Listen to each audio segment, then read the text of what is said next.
I flew to Boston without warning and found my son dying alone in a burn unit. His wife was at a spa retreat in the Bahamas, so I destroyed her entire world in 48 hours. By the end, she was begging on her knees in a hospital parking lot. I am Raymond Cross, 64 years old, and for 40 years I built one of the largest commercial real estate empires on the East Coast. I thought I had seen every kind of betrayal in business. I thought nothing could shock me anymore. I was wrong.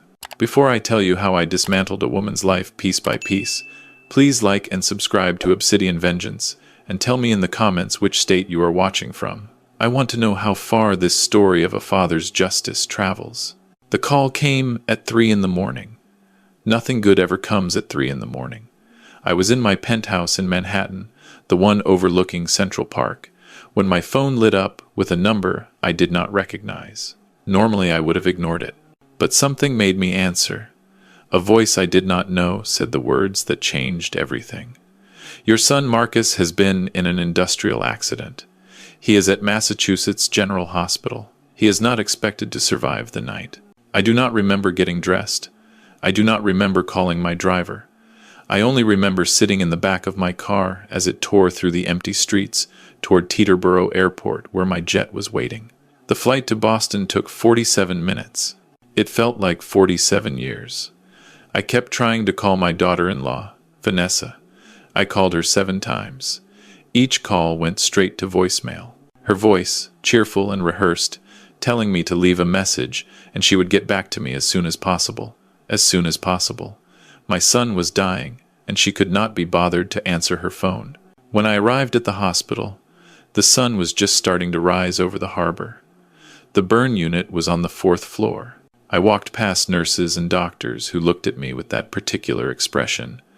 Medical professionals reserved for families of the dying. Pity mixed with professional distance. I found his room. I pushed open the door, and my heart, which I thought had turned to stone after decades of corporate warfare, shattered into 1,000 pieces. Marcus lay there, wrapped in bandages from his chest to his face. The monitors beeped a slow, terrifying rhythm. His hands, the hands that used to grip mine when he was a little boy crossing the street, were wrapped in white gauze stained with yellow fluid. The smell was something I will never forget. Burned flesh and antiseptic. The smell of my son being consumed by his own wounds. But that was not what made my blood turn to ice. It was the chair. The chair next to his bed was empty. Not just empty. It was pushed against the wall. Untouched. Cold. There were no flowers on the nightstand. There was no half-eaten meal on the tray. There was no coat draped over the back. There was no sign that anyone had been there to hold his hand while he screamed in agony. My son was dying alone. I stood there, gripping the doorframe so hard my knuckles cracked. A nurse walked in behind me, a young man with kind eyes and a tablet in his hands. He stopped when he saw me.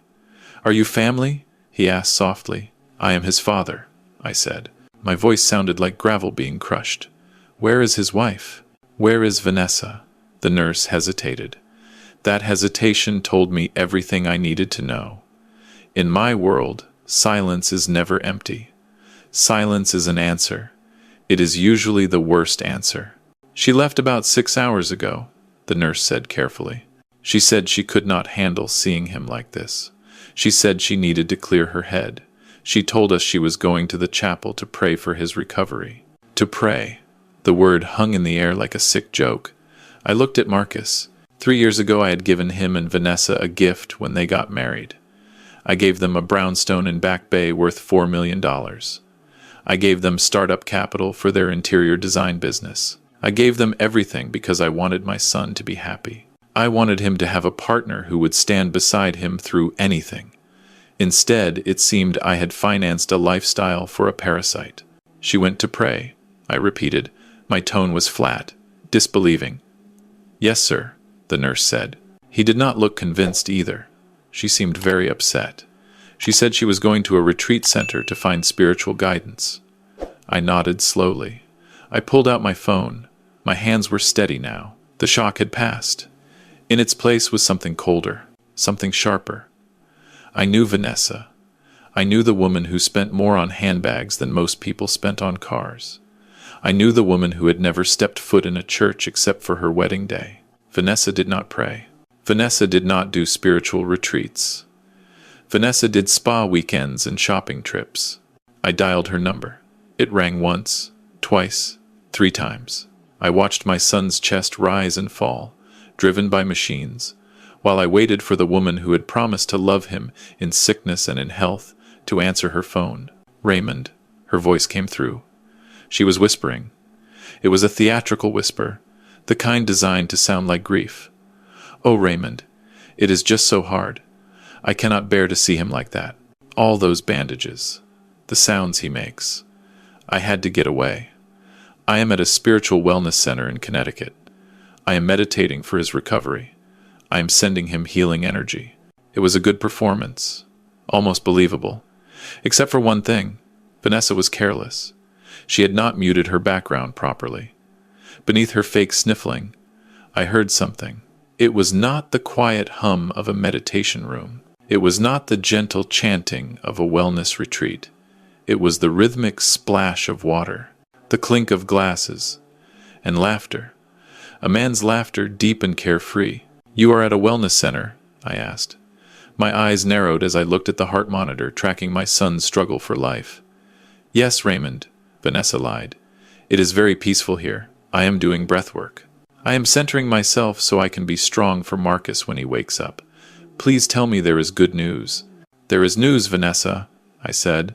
My voice dropped to a register that used to make billionaires sweat across negotiating tables. "Stay where you are. Keep meditating. I will handle everything here." I hung up before she could say another word. I stood in the silence of the burn unit, but my head was full of noise. I looked at my son one last time.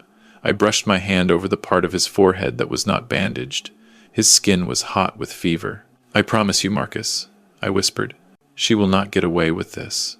I walked out of the room and signaled to my head of security, a former Secret Service agent named Cole who was waiting in the corridor. "Find her," I ordered. "We already have, sir," Cole replied, handing me a tablet. "The GPS on her phone is not in Connecticut. She is in Nassau, the Bahamas." I looked at the map. The blinking blue dot was stationary at an oceanfront resort, the same resort I had given them a membership to as an anniversary gift. "She is not meditating," Cole confirmed. "She checked in yesterday with a man named Derek Vaughn. He is her personal trainer. They booked the honeymoon suite. She was not praying. She was not finding spiritual guidance. She was in the Bahamas with her lover while my son lay dying from burns that covered 60% of his body. The fury that filled me was not hot. It was absolute zero. It was the kind of cold that burns. I did not just want to hurt her. I wanted to erase her. I wanted to turn her existence into ash. Just then, the chief surgeon came around the corner looking exhausted. He spotted me and rushed over. "Mr. Cross, thank God you are here," he said. "We need to perform emergency skin grafts immediately. The infection is spreading faster than we anticipated, but we have a problem. We need consent from his next of kin or medical proxy." I frowned. "His wife, Vanessa, did she not sign the forms before she left?" The doctor shook his head. "That is the issue. She refused to sign anything. She said she wanted to wait and see if the surgery was really necessary. She said she needed to consult with her own doctors first. She told our legal department that she was worried about liability issues if the surgery made things worse." The world stopped. It was not just abandonment. It was not just an affair. She was stalling. She was letting the infection spread. She wanted him to die. I looked at the doctor. "How long does he have without the surgery?" The doctor hesitated. 24 hours, he said. "Maybe less. The sepsis will take over. His organs will start failing. The insurance policy." The realization hit me like a physical blow. The life insurance policy I had helped them set up. The one with the $3 million payout. The one where Vanessa was the sole beneficiary. She was not just cheating on my son. She was waiting for him to die so she could collect. She was using the medical system as her weapon. She was betting that I would be too slow, too emotional, too old to stop her. She did not know who she was dealing with. She thought I was just a rich old man who wrote checks. She forgot how I got rich. I did not get here by following rules. I said to the doctor. I got here by rewriting them. I pulled out my phone. This time, I did not call Vanessa. I called Evelyn, my personal attorney, a woman who had been with me for 30 years. A woman who had helped me destroy more competitors than I could count. Wake up, Evelyn, I said. We have a situation. Activate Protocol Black. I want Vanessa's life dismantled by sunrise tomorrow. I want her accounts frozen, her assets seized, and every skeleton in her closet dragged into the light. I am going to save my son. And then I am going to bury the woman who tried to kill him. This was not going to be a simple divorce. This was going to be an execution, and Vanessa had no idea that the executioner was already sharpening his blade. I hung up the phone. The silence in the burn unit felt heavier than concrete. Vanessa was meditating. She was sending healing energy. The lies poured from her mouth like sewage from a broken pipe. I did not scream. I did not put my fist through the wall, though every fiber of my being wanted to destroy something. In business, they called me the Granite Man, because I never let emotion crack my facade. Rage is useful fuel, but a terrible driver. I tapped my phone and dialed a number that was not in any public directory. Find everything, I said. I did not need to say a name. Cole knew exactly who I was talking about. We had been monitoring Vanessa's spending for months after Marcus mentioned some discrepancies in their joint accounts. But tonight, I needed more than credit card statements. I needed the full picture. On it, Cole replied. His voice was calm and efficient. Give me 2 hours. 2 hours. It felt like 2 centuries. I looked at Marcus. My only son, the boy who used to sit on my shoulders at baseball games. The man who chose to start his own business instead of joining my empire because he wanted to prove himself. I had respected that choice. I had been proud of that independence. And now he was lying here, fighting for his life, because the woman he loved saw him as nothing more than a life insurance policy. My phone buzzed. It was Evelyn. I found something, Raymond, she said. Her voice had that particular edge she got when she smelled blood in the water. The accident at the warehouse, the one that burned Marcus. I have been looking at the incident report. What about it? I asked. It was not supposed to happen, Evelyn said. The fire suppression system in the building was disabled 3 days before the accident. Someone bypassed the safety protocols. The fire marshal's initial report called it a malfunction, but I just got off the phone with an investigator I know. He says it looks deliberate. He says someone knew exactly which systems to disable to make sure a fire would spread fast. I felt my blood turn to ice water. The warehouse. It was one of the properties Marcus managed. One of the first major projects I had given him to prove he could handle responsibility. He was there that night doing a late inspection because he was that kind of hands-on owner. Are you saying someone set that fire on purpose? I asked.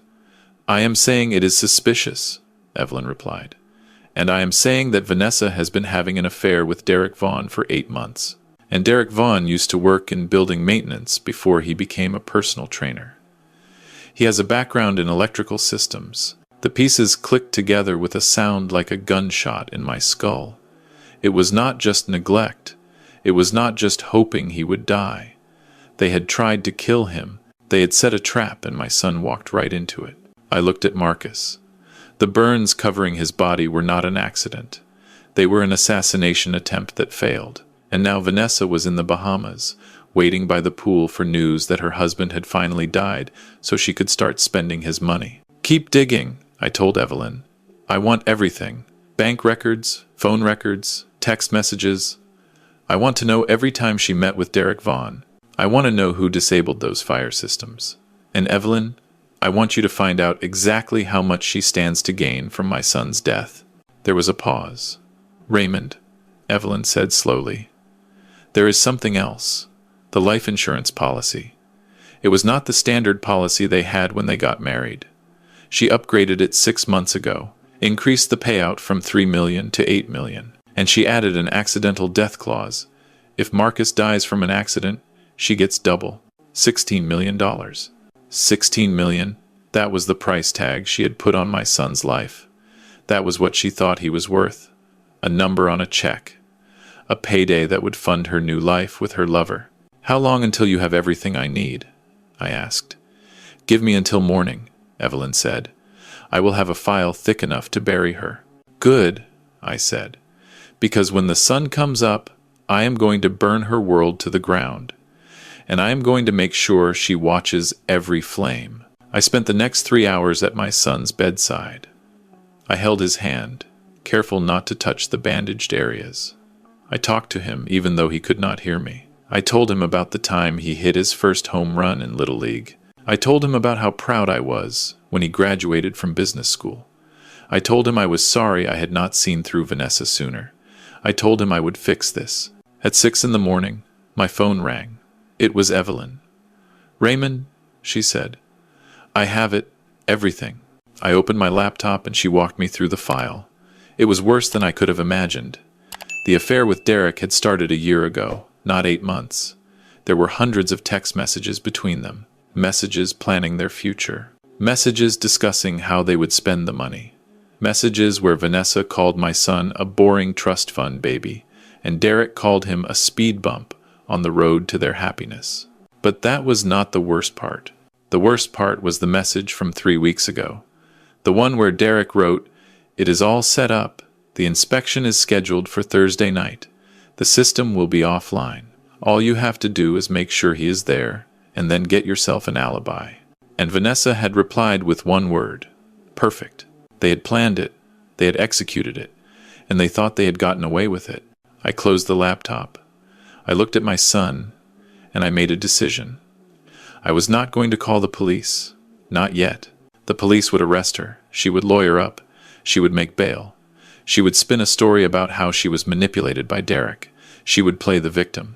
No, I wanted something more than arrest. I wanted total destruction. I wanted her to lose everything before the handcuffs ever touched her wrists. I wanted her to be penniless and broken when they dragged her away. I picked up the phone and called Evelyn. "Execute Protocol Black," I said. "Start with the assets." Over the next 6 hours, I watched Vanessa's life collapse like a house of cards in a hurricane. The brownstone in Back Bay, the one I had given them as a wedding gift. It was in my son's name, but Vanessa had been living there as if it was hers. I had Evelyn file emergency papers citing the ongoing criminal investigation. The property was frozen pending investigation. Vanessa could not sell it. She could not refinance it. She could not even access the equity. The business accounts, the interior design company they ran together. I was the silent investor. I owned 40%. I called an emergency board meeting and voted to freeze all company assets pending an audit. Every dollar was locked. The joint bank accounts.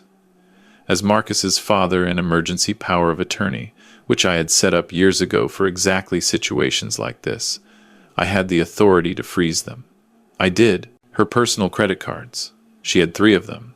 All of them had been co-signed by Marcus when they got married because her credit score was terrible. I called in the debts. All of them. Immediately due in full. Her car. The Mercedes SUV that Marcus had bought her for her birthday. It was leased under his name. I had it repossessed from the resort parking lot in Nassau. By noon, Vanessa went from a woman who thought she was about to inherit $16 million to a woman who could not buy a sandwich. Every card was declined. Every account was frozen. Every asset was locked. She was stranded in the Bahamas with nothing but the clothes on her back and a lover who was about to find out she was worthless. I got the call from Cole at 2 in the afternoon. "She knows something is wrong," he reported. "She has been trying to use her cards for the last hour. Nothing is working.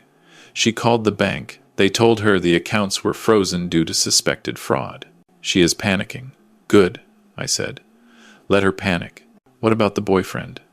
"Derek is already gone," Cole said with a hint of dark satisfaction. "He left the resort an hour ago, took a cab to the airport, booked a one-way flight to Mexico City. He is running." Of course he was. Derek was the kind of coward who could plan a murder from the shadows, but ran at the first sign of trouble. He had seen the writing on the wall. He knew the money was not coming, and without the money, Vanessa was just a liability. "She is alone now," Cole confirmed. "And she is trying to book a flight home, but her cards are not working. She cannot even pay for a taxi." I smiled. It was not a kind smile. "Book her a flight," I said. "First class. On my account, I want her back in Boston by tonight. I want her at that hospital. I want to see her face when she realizes what she has done. The trap was set. Now I just had to wait for the rat to walk into it. Vanessa arrived at Massachusetts General at 9 that evening. I watched her walk through the main entrance from a security feed on my tablet. She looked terrible. Her hair, usually immaculate, was tangled and unwashed. Her designer clothes were wrinkled from the flight. Her face was pale and drawn, the mask of the grieving wife hastily applied over the terror of the financially ruined. She made her way to the burn unit. She stopped at the nurse's station, asking about Marcus with a trembling voice. She was playing the part. The worried wife who had rushed back from her spiritual retreat as soon as she heard the news. The nurse directed her to his room. I was already there. I was sitting in the chair next to his bed, the chair that had been empty for 2 days. I looked up when she walked in, and I saw the moment she realized she was not walking into a hospital room. She was walking into a courtroom, and I was the judge. "Raymond," she gasped. Her hand flew to her chest. "Oh, thank God, you are here." I came as soon as I could. My phone died, and I did not get the messages, and I was at the retreat without any service, and by the time I found out, I had to wait for a flight, and— "Stop," I said. One word, quiet, final. She stopped. Her mouth hung open. The excuses died on her tongue. "Sit down, Vanessa," I said. She looked around the room. There was only one other chair, and it was across from me. She walked over slowly and sat down. Her eyes kept darting to Marcus, to the monitors, to the bandages. She was calculating. I could see the gears turning. How much longer, how much more damage could the infection do? Was there still a chance? "He is going to live," I said. Her eyes snapped to mine. There was a flicker of something in them. Was it relief? No, it was fear. "The surgery was successful," I continued. "The infection is under control. The doctors say he will need months of recovery and multiple skin grafts, but he will survive." She forced a smile. "That is wonderful news," she said. Her voice was hollow. "I have been so worried. I was praying every moment for this." "Were you?" I asked. "Were you praying when you booked the honeymoon suite in Nassau?" She went pale. "Were you sending healing energy when you were lying by the pool with Derek Vaughn?" "I know everything, Vanessa," I said. I pulled out my phone and placed it on the tray table between us. The messages, the affair, the insurance policy, the fire suppression system that mysteriously failed the night my son happened to be alone in that warehouse. She stared at the phone like it was a snake. "I do not know what you are talking about," she whispered. But the fight was already draining out of her. "You upgraded the life insurance policy 6 months ago," I said. $8 million. Double for accidental death. And then your boyfriend, the one with experience in building maintenance, just happened to disable the safety systems in my son's warehouse 3 days before the fire. She opened her mouth to deny it, but I held up my hand. I played the recording. Her own voice filled the room. "Perfect," one word, typed in response to a plan to murder my son. The sound that came out of her was not quite human. It was a whimper, a moan, the noise of a cornered animal realizing there was no escape. "You tried to kill him," I said. "You set a trap and you waited for him to walk into it. And when it did not work, when he did not die fast enough, you flew to the Bahamas to wait it out. You left him here alone, hoping the infection would finish what the fire started." She started to cry. The tears were real this time, not from grief, from terror. "Raymond," she sobbed, "please, I can explain. Derek made me do it. He manipulated me. I was scared of him. I did not know what to do." I leaned forward. The fury that I had kept contained for 2 days finally leaked through my voice. "Do not," I said slowly, "insult me with excuses. I have read every message. I have seen every transfer. I know exactly who planned this and who executed it.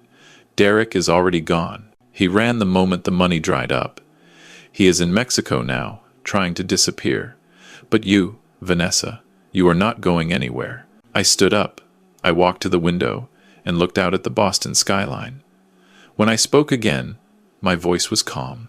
almost conversational. "Do you know what I did while you were sunbathing in Nassau?" I asked. She did not answer. "I froze every account you have access to.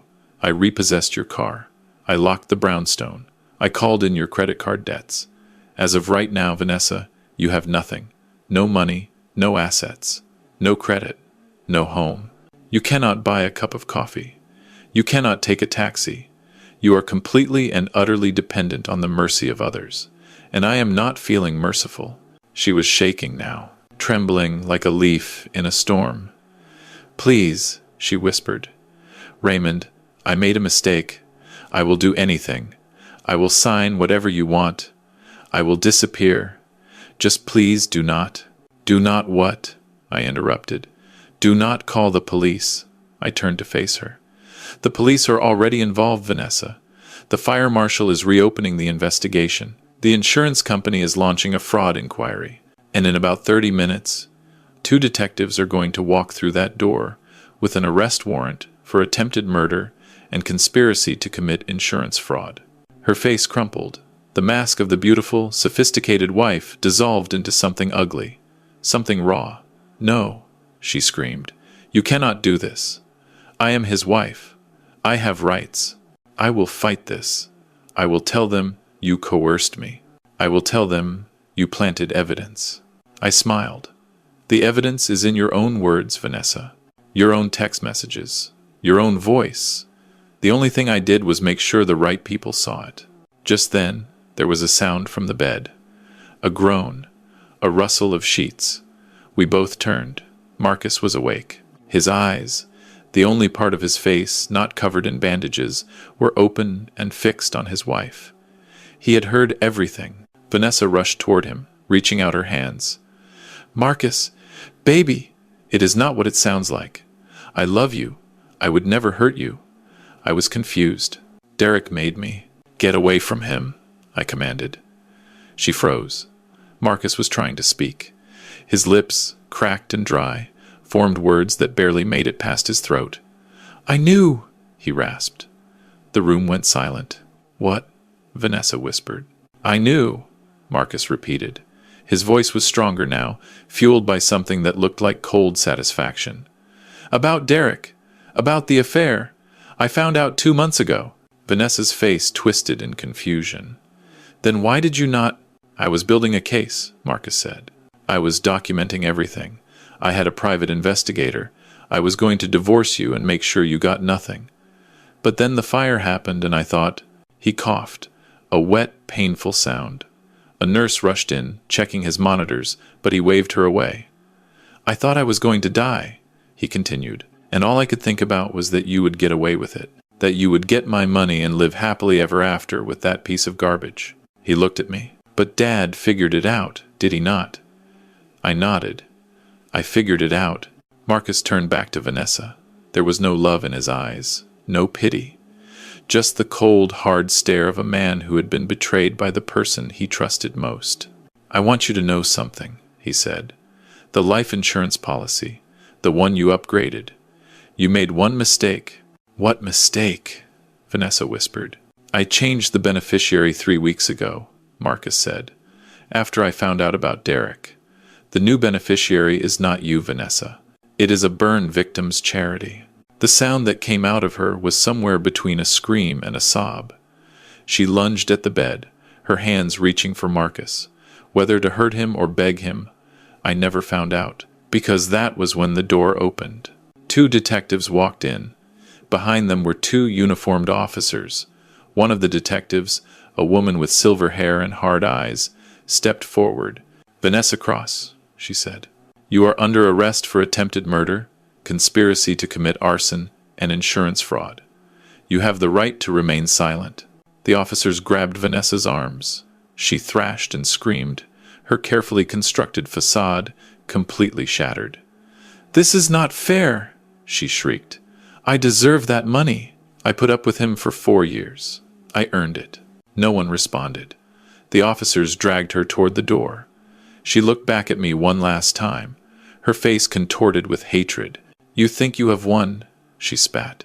"You think you are so powerful, but you are just a sad old man who cannot accept that his son married a woman who was too good for him. I looked at her, really studied her, the woman I had welcomed into my family, the woman I had trusted with my son's heart, and I felt nothing but cold contempt. "You were never too good for him," I said. "You were not even good enough to be a decent human being. Enjoy prison, Vanessa. I hear the accommodations are somewhat less comfortable than the Bahamas." The door closed behind her. The screaming faded down the hallway, and then it was just me and my son, alone in the quiet hum of the machines. I sat down next to his bed. For a long moment, neither of us spoke. "Dad," Marcus finally said. His voice was weak, but there was something new in it, something that sounded like hope. "Thank you." I took his hand, careful to avoid the bandages. "You never have to thank me," I said. "You are my son. I would burn down the world to keep you safe." He smiled. It was a small smile, painful against his injuries, but it was real. "I know," he said. "That is why I called you first. Even before I passed out from the pain, I knew you would come. I knew you would fix it." I felt tears prick at my eyes. I had not cried in 20 years. Not since his mother's funeral. But sitting there in that hospital room, holding my son's hand, knowing how close I had come to losing him, the tears came anyway. We sat like that for a long time, father and son, survivor and protector. In the weeks that followed, the full scope of Vanessa's betrayal became clear. The investigation revealed that she and Derek had been planning the murder for months. They had researched fire suppression systems. They had scouted the warehouse. They had created a detailed timeline to ensure Marcus would be alone when the fire started. Derek was arrested in Mexico 3 weeks later. He tried to fight extradition but failed. He is currently awaiting trial on charges of attempted murder, arson, and conspiracy. His lawyer is trying to cut a deal by blaming everything on Vanessa. They are throwing each other under the bus. It is almost poetic. Vanessa's trial is scheduled for next spring. She tried to plead not guilty. She tried to claim coercion. But the text messages do not lie. Her own words will be her undoing. She is looking at 25 years to life. As for Marcus, he spent 4 months in the hospital. The skin grafts were successful. The scars will be permanent, but he is alive. He is healing, and he is stronger than he has ever been. Last week he called me from his new apartment in Cambridge. He is starting over. New city, new life. No more interior design business. He is going back to school, studying fire safety engineering. He wants to prevent what happened to him from happening to anyone else. "Dad," he said during that call, "I have been thinking a lot about what you taught me over the years. About business, about power, about how to deal with enemies." "What about it?" I asked. "You always said that the best revenge is not destroying your enemy," he said. "It is making them watch while you build something beautiful from the ashes they created." I smiled. "And what are you going to build?" He was quiet for a moment. Then he said, "A life worth living. One that has nothing to do with money or power or revenge, just meaning, just purpose." It was the proudest moment of my life. Prouder than any business deal. Prouder than any victory. Because my son had learned the lesson that took me 60 years to understand. Wealth is a tool. It can protect. It can destroy. But it cannot give you meaning. Only you can do that. I turn to face you now. You who have followed this story from the burn unit to the courtroom. You might think this is just a story about a rich man and his problems. But it is not. It is a story about seeing people for who they really are. It is a story about trusting your instincts when something feels wrong. It is a story about what a parent will do to protect their child. Take a good look at the people around you. The ones who smile too much. The ones who ask about your finances a little too often. The ones who are there for the champagne but vanish when the hospital calls. Trust your gut. If something feels wrong, it is. And if you ever find yourself in a situation where someone tries to hurt your family, remember my story. Document everything. Build your case. Close the trap. Do not give them a warning. Do not give them a chance to run. Strike fast. Strike hard. And make sure they never get back up. One last thing. A personal note from Raymond Cross. If you are watching this and you think you can target my family because we seem like easy marks, think again. I might be 64 years old. I might have gray hair and reading glasses. But I am not a victim. Do not ever touch my family, because I do not just have money. I have patience. I have resources. And I have a memory that never forgets. If you cross the line, I will not just sue you. I will dismantle you. I will wait until you think you are safe, until you think you have gotten away with it, and then I will turn off the lights. This is Raymond Cross, signing off. If you learned something today, if you believe in justice served cold, hit that like button and subscribe to Obsidian Vengeance. Share this story. Let it be a warning to the wolves that the lions are still awake. Stay safe, stay vigilant, and never ignore the warning signs.